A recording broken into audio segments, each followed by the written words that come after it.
in this video I will be covering the rest of the deductions. In the previous video we have covered the deductions till 80DD. So in today's video we will start with the next deduction, that is deduction 80E, right. So this deduction is in respect of payment of interest on loan taken for higher education. So if an individual has taken an education loan and he is paying interest on the same, he can claim the deduction for that interest paid under section 80E. Now the loan can be taken for the education of the assessee himself or for the education of his or her relatives, right. So here the term relative means the spouse and children of the individual, or the loan may be taken for any student for whom the individual is the legal guardian. Here the meaning of higher education means any course after class 12th or its equivalent. So if you have taken any loan for the education of your own, for assessee's own education, or for his or her spouse, children, or for whom the assessee is the legal guardian, the interest deduction can be claimed under this section. The loan can be taken from any financial institution or any approved charitable institution. Now let us discuss how much amount of interest is deductible here. So entire interest is deductible in the year in which the assessee starts paying the interest on loan and subsequent 7 years. So in total there are 8 assessment years where you can claim the deduction of the interest until the interest is paid in full. Here what we have to keep in mind is the deduction is available for the interest paid. The next section is 80DE. So this section is in respect of interest on loan taken for residential house property. Again, here the deduction can be claimed by an individual. So if an individual has acquired a residential house property and for the same he has taken a loan from any financial institution or approved charitable institution during the period 1st April 16 to 31st March 17, he can claim the deduction of that interest under section 80EE, provided he does not own any other residential house property on the date on which he has taken the loan. Here the amount of loan should not exceed rupees 35 lakhs, this is the maximum limit, and similarly the value of property should not exceed 50 lakhs. So if your property is up to rupees 50 lakhs and the amount of loan is up to rupees 35 lakhs, this section becomes applicable. Here the amount of deduction that can be claimed is rupees 50,000 or the amount of interest on loan, whichever is less. So let's assume if the interest amount is rupees 40,000, so you can claim 40,000, but if it is 60,000, the maximum amount that can be claimed here is rupees 50,000 only. The point that we have to keep in mind here is that the double deduction is not allowed. What does it mean? It means if you have claimed the deduction for this interest in any other section of the Income Tax Act, you cannot claim the same amount of interest under section 80EE. So for 80EE, interest on loan taken for residential house property, the maximum interest is rupees 50,000 which can be claimed. Similarly, we have this next section, that is 80EE. Now 80EE is in respect of interest on loan taken for certain house property. Now what is the difference between 80EE and 80EE?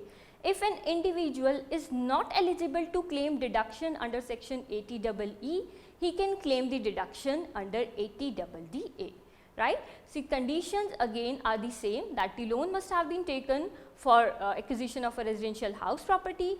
It can be taken from any financial institution. The loan must be sanctioned during the period 1st April 19 to 31st March 2022. So here lies the difference. In our previous slide, the sanction period is 1st April 16 to 31st March 17, but when we talk about this 80EE, the sanction period is 1st April 19 and 31st March 2022. Again the condition is that the assessee does not own any residential house property on the date on which he is taking the loan. Here the value of the property for which the loan is being taken should not exceed rupees 45 lakhs, and the amount of deduction that can be claimed here is either the interest payable or the amount of rupees 1,50,000, whichever is less. So in the earlier section that limit was rupees 50,000, here the limit is rupees 1,50,000. 50,000, and the deduction shall be allowed for the assessment year 2021 and the subsequent assessment year. Same rule applies here also. If you have already claimed the deduction for interest on loan taken for this property in any other section of the Act, you cannot claim the deduction under section 80EEA. So, our next section is 80EEB. This is in respect of interest on loan taken for purchase of electric vehicle. So, if you have purchased any electric vehicle, you can claim the deduction for the interest on loan which you are acquired for this purchase. Who can claim the deduction? Again, this deduction can be claimed by an individual. Purpose is you have purchased an electric vehicle from any financial institution during the period 1st April 19 and 31st March 2023. The amount of deduction here is either the interest payable or rupees 1,50,000, whichever is less, and the deduction shall be allowed for the assessment year 2021 and subsequent assessment years. Again, the same rule applies here also. If you have claimed the deduction for this interest under any other provision of the Act, you cannot claim the deduction here under section 80EEB. So, again I am repeating this 80EEB. For 80EEB, you must have purchased an electric vehicle and you have taken the loan for the same, and you can claim the deduction of either the amount of interest or rupees 1,50,000, whichever is lower, from assessment year 2021 onwards. Next deduction is 80G. Now, we all know that doing charity, contributing some amount for the welfare is considered as a good deed, right. So, in respect of that only, this is the deduction. This is the section where you can claim the deduction if you have made any donation to certain funds or charitable institutions, right. Now, under section 80G, the first question is who can claim the deduction. So, here the deduction can be claimed by any taxpayer, be it an individual, HUF, company. So, irrespective of the status, the individual or the company or HUF, they can claim the deduction here for any donation to certain funds or charitable institutions, right. What should be the mode of payment? See, here the donation can be made either in the form of cash or in the form of check, or you can make online payments by credit card or debit card or by check, draft, NEFT, whatever the mode may be. But the thing is, the cash donation exceeding rupees 2,000 is not deductible. So, if you have made donation in the form of cash which exceeds rupees 2,000, the deduction will not be allowed. The maximum amount that can be donated in the form of cash is rupees 2,000. The next point which we have to keep in mind is donation in kind is not eligible. For example, if you have donated clothes or let us say food or medicine, so for that you cannot claim the deduction under section 80G. So, here donation can be made in cash or by way of check, online payment, but donation in kind is not eligible. Next thing is the amount of deduction. Now, for that broadly there are 4 categories for claiming the amount of deduction. Now, what are those 4 categories? I have mentioned in this slide. See, first of all, we will divide these 4 categories into 2 parts. Number 1 is without any qualifying limit, and number 2 is subject to qualifying limit of 10% of the adjusted gross total income. So, when we talk about without any qualifying limit, what does it mean? It means that whatever amount you have donated, it can be claimed as deduction under section 80G without any limit. For example, if you have donated rupees 1 lakh and it falls in the category of without any qualifying limit, so you can claim the deduction 100% of rupees 1 lakh, 1 lakh will be deducted, and if it falls in the category of 50% of amount donated, so in that case 1 lakh, 50% of 1 lakh would be 50,000, so you can claim 50,000. The next category is subject to qualifying limit of 10% of adjusted gross total income.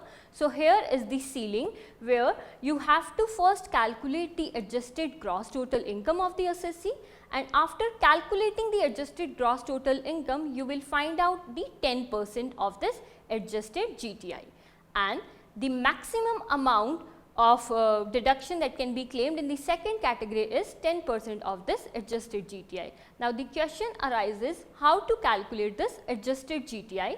So, to compute this adjusted GTI, you have to follow certain steps. First of all, you will calculate your gross total income, and from the gross total income, the following amounts will be deducted. Number 1, deductions under chapter 6A except under section 80G. So, from section 80C to 80U, whatever deductions are there, you will reduce the gross total income by those deductions except the deduction under section 80G, because we are going to calculate this deduction here only. Next, if there are any short term capital gains which are taxable under section 111A, they are also deductible. Next, LTCG under section 112 and 112A are also deductible. And lastly, if there is any income on which income tax is not payable, that will also be deducted to calculate the adjusted gross total income. So, let us assume if my gross total income after deducting all these amounts, if my adjusted gross total income comes out to be rupees 10 lakh, then I have to calculate 10% of this 10 lakh, which will be rupees 1 lakh. So, if my donation falls in the category of this maximum ceiling, so for that the maximum ceiling would be rupees 1 lakh, and if you have donated 100% of amount donated, you can claim the deduction of 1 lakh. If it is 50% of amount donated, you can claim the deduction of rupees 50,000. So, this is how you have to calculate the adjusted gross total income. Now, let us just quickly see the list where these 4 categories are there. Number 1, donation qualifying for 100% deduction without any qualifying limit, and number 2 is donation qualifying for 50% deduction without any qualifying limit. So, here number 1, you can see if you have donated any amount to the National Defence Fund set up by the central government, or Prime Minister National Relief Fund, or Prime Minister's Earthquake Relief Fund, any National Children's Fund, National Foundation for Communal Harmony. So, if you have donated any amount to these funds, you can claim the deduction of 100% and there is no maximum ceiling. Similarly, if you have donated any amount to this Jawaharlal Nehru Memorial Fund, Prime Minister Drought Relief Fund, Indira Gandhi Memorial Trust, Rajiv Gandhi Foundation, without any qualifying limit, you can claim the deduction, but your deduction is up to 50% of the amount donated. So, if you have donated 1 lakh, we will give you the deduction of 50,000 only. So, these are the 2 categories where there is no maximum ceiling. Last 2 are where there is a ceiling of 10% of the adjusted GTI. So, in the third category, we have 2 deductions, that is, if you have donated any amount to the government or any approved local authority, institution or association for promotion of family planning, you can claim deduction of 100% subject to the qualifying limit of 10% of adjusted GTI. And lastly, if you have donated any amount to these 5 funds which are mentioned in the last category, you can claim the deduction of 50% again subject to qualifying limit of 10% of adjusted gross total income. So, this was our section 80G in respect of donation to certain funds. Next is the section 80GG. This deduction is in respect of rent paid, and here who can claim the deduction? An individual who is not in receipt of HRA. So, first let us just understand the concept behind this deduction, what is the background. See, if you are an employee and you are getting HRA, right, in that case if your salary component includes HRA, you are receiving the HRA from your employer and you are paying rent, you can claim the exemption of this HRA under section 10 subsection 13A. But suppose you are not an employee, you are not getting HRA and you are paying rent. Suppose you are a professional and you are paying rent and you want to claim the deduction of the amount of rent paid by you. So, for that you can claim the deduction of that rent under section 80GG, but there are certain conditions which are required to be fulfilled. Number 1, the assessee who pays rent for accommodation occupied by him for residential purpose. Next, the assessee or his or her spouse or minor children, or if he is a member of any HUF, then in that case the house that person should not own any residential accommodation at the place where he resides or perform his duties of office or employment or carry on his business or profession. Next, how much amount is deductible. So, here also there are you have to calculate 3 amounts, and the least of the following can be claimed as deduction under section 80GG. What are those 3 amounts? Number 1, the rent paid by the assessee minus 10% of his total income, or number 2, 25% of his total income, or number 3, rupees 5,000 per month, which makes rupees 60,000 a year. So, least of the following 3 amounts can be claimed as deduction under section 80GG, right. Now, to claim the deduction here, you need to file a declaration in the form 10BA confirming the details of rent paid and fulfillment of all the conditions while filing your return of income. So, when we said the rent paid minus 10% of total income, 25% of total income, we need to know how to calculate this total income. So, this is nothing but the adjustment made to your gross total income. How will you find it out? Your gross total income will be reduced by all the deductions under section 80C to 80U except deduction under section 80GG. Next, if there are any short term capital gains which are taxable under section 111A, you have to reduce that amount also. And lastly, if you have any long term capital gains, that will also be reduced to find out this adjusted total income. Fine. So, this is our deduction in respect of rent paid by an assessee who is not receiving the HRA and is actually paying the rent. Next, our deduction is 80GGA. This is in respect of certain donations for scientific research and rural development. So, we have seen 80G where the donation has been made to certain charitable institutions. Here we are specifically talking about the donations which have been made for scientific research and for the rural development.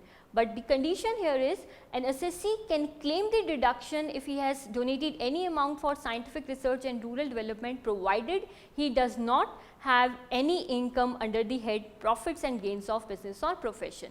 Because for this we deal with the section 35 under PGBP, right. So, if you have donated any amount for scientific research and rural development and you are not having income from PGBP, you can claim the deduction under section 80GGA. Next, for this there are certain conditions.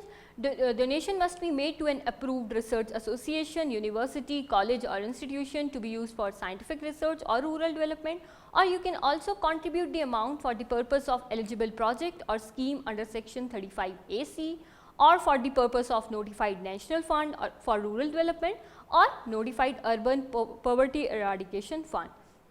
Next comes the mode of payment. How you are going to make the donation? Again, you can make the donation in cash or in the form of check, draft, online payment. But if you are donating in cash, again there is a ceiling. Up to rupees 2000 the amount is deductible, but if it exceeds 2000 then we are not going to allow the deduction under 80GGA. It will be restricted to 2000 only. And how much is deductible? Whatever amount you have donated, you can claim the deduction of 100% of the amount under this section 80GGA. Next is this section 80GGB and 80GGC. When we talk about 80GGB, here this deduction can be claimed only by an Indian company, but when we talk about 80GGC, deduction can be claimed by any other person, but that person should not be a local authority or an artificial judicial person which is wholly or partly funded by the government. Now, when can this deduction can be claimed? This deduction can be claimed if you have contributed any amount or you have given any amount to any political party, right. Here the mode of payment should be online only. If the contribution is done in the form of cash, the amount is not deductible.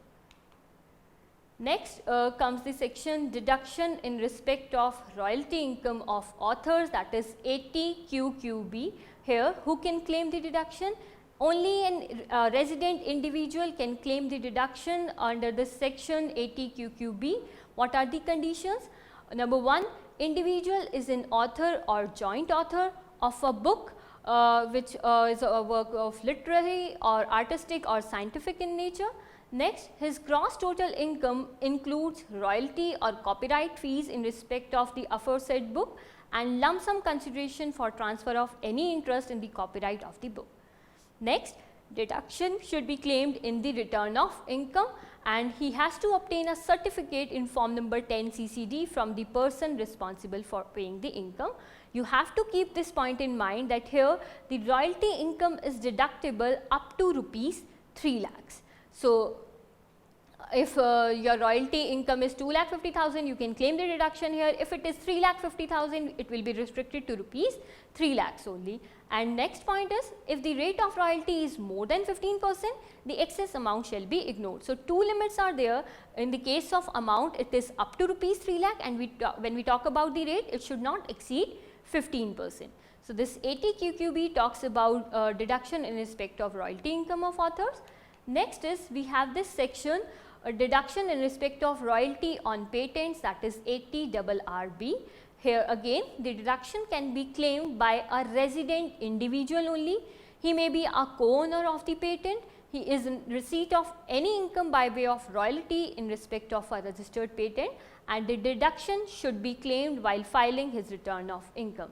He is also required to furnish a certificate in form number 10 CCE taken from the person from whom he is getting the royalty, and here again the amount of deduction is up to rupees 3 lakh.